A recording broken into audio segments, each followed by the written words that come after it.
नमस्कार. क्रांतिकारी daily news मध्ये आपले स्वागत. मी मयुरी पिंपळकर. कल्याण पूर्वेतील समाजसेवक प्रथमेश सावंत यांनी रखडलेल्या रस्त्यांच्या कामाविरोधात रस्त्यावर बसून केला प्रशासनाचा निषेध. कल्याण डोंबिवली महानगरपालिकेचे नवनिर्वाचित आयुक्त ज्ञानेश्वरांचं आदेश पाळतात की काय, हा प्रश्न सर्वसामान्य नागरिकाला आहे.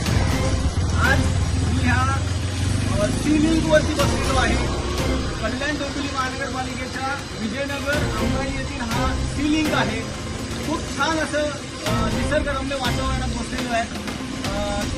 ड्रेनेजच्या पाण्याचं सांडपाणी या ठिकाणी जात आहे आणि हे रिक्स आहे. इथून हा रस्ता जोडणारा आहे. या रस्त्यावरती फक्त अर्ध्या वाजता रस्ता केला त्याला गाड्या जाण्यासाठी आणि हा ब्रिज या ठिकाणी तुम्ही बघू शकताय अर्धा अवस्थेत आहे. गेल्या 5 दिवसापूर्वी महानगरपालिकेचे आयुक्त महोदय या ठिकाणी दौरा करून गेले. त्याच्यानंतर कुठल्याही प्रकारची हालचाल झालेली नाहीये आणि हा प्रकार इतका भयानक इथे आहे की या ठिकाणी एखादी दुर्घटना घडली तर याला जबाबदार